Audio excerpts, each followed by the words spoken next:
Back in July of last year, we saw the very first gameplay for Total War Warhammer, and it looked like this, the Battle of Blackfire Pass. This is one of the most impressive gameplay demos I think I've ever seen. I'm no stranger to this series, but a single battle containing such a range of drastically different units is impressive. Trolls, giants, magic casters, flying units, a steam tank, goblin doom divers, this massive bloody spider. There's so much going on, and for many of you, I imagine, this was probably the video that convinced you to buy the game. Just look at that charge! But I remember thinking as I watched this playthrough for the first time, you know, this sort of also reminds me of another developer Let's Play from this studio, the infamous Siege of Carthage, used to promote Total War Rome 2. Now that demo also looked amazing, once again one of the best I'd ever seen at the time. The combination of land and naval forces, the multiple fronts of attack with skirmishes taking place all over the city, it's very, very cool. Oh, and there's this line as well. The Total War engine, you know, over the years we've learned so much about how to get really optimized performance in terms of being able to deal with thousands and thousands of men on screen at once. So yeah, the point I'm making is this: what's to say that the Battle of Blackfire Pass demo is actually a fair representation of how the game plays out? Unfortunately, there's no real way to answer that unless we were to recreate the same setup on a current build of the game and then play it independently. So that's what we've done. A couple of quick caveats: my setup on the right hand side is a custom battle using roughly the same units as the original. It's not exact, but all of the special units are there and roughly the same amount of infantry are on the field. Now because this is a custom battle, the enemy units are laid out differently, with the AI selecting what it thinks to be the best formation for this encounter. And finally, although we're playing on the same battlefield, the time of day is different. But other than that, this is the Battle of Blackfire Pass. This is an outnumbered Empire force led by Karl Franz standing against the charge of two large greenskin armies. How does it compare? Well, to start with, let's take a look side by side. For my money, the unit models are almost identical, which is to say they look good. Considering the sheer amount of stuff going on within this encounter, it doesn't stop being impressive that you can zoom in and watch up close as a giant's belly wobbles or a doom diver loads himself into a catapult.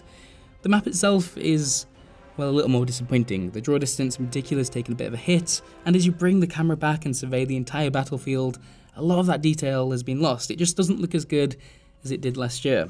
However, for me, the biggest differences between the original gameplay demo and this recreation are found in the way in which the battle actually plays out. So in the developer's video, you have that wonderful camera push of the initial charge as it hits, one unit at a time, and I would have recreated that if it weren't for the fact that the greenskins just swarmed me, to be honest. There was no neat formation as they did it. They massed up and crashed into my troops, who died very, very quickly. Because, right, who on earth mans their entire front line with spearmen against a force largely made up of infantry? Seriously, give me a chance here. Now, one thing that the gameplay reveal did make a big deal out of was Warhammer's magic system. We see units getting wiped out by single spells, including at one point an Empire steam tank, which is one of the toughest single units in the game. In fact, the demo even ends with the Celestial Wizard casting one of his flashier spells, the Comet of Cassandra, in a way that suggests it's a pretty massive deal.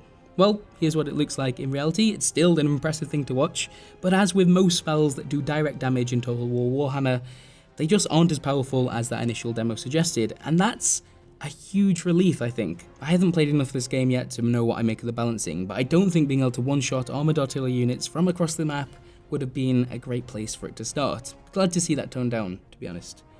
Moving on to the sense of impact when units glide. If you'll forgive the expression, it's a little hit or miss. In my experience, cavalry units, particularly the shock cavalry, have got this nailed. When they smash into another unit at the proper speed, it really feels like it. Same goes for the big units on display here, the arachnoids, the wyvern. They scatter units all over the place, ruining any tightly knit formations they may have been trying to hold. I think that's brilliant. But you do also get moments like this one, which are underwhelming. And I would have liked to have seen more of the greenskins leaping into combat, like we saw first time around. Anyway, yes, I got completely and utterly crushed. The battle ends with just my single steam tank in the midst of a greenskin horde, and actually it holds its own for a while, too. But because I'm far too proud to end a video on a loss like that, I then went on to replay this battle using the same amount of points but with a setup of my choosing, which is to say, it's not entirely reliant on spearmen. This time my formation holds for a while. Anyway, I'm managing skirmishes on my flanks, directing my artillery, the most dangerous units, using Karl Franz's leadership abilities, and doing everything I can to hold on until the greenskin force actually breaks.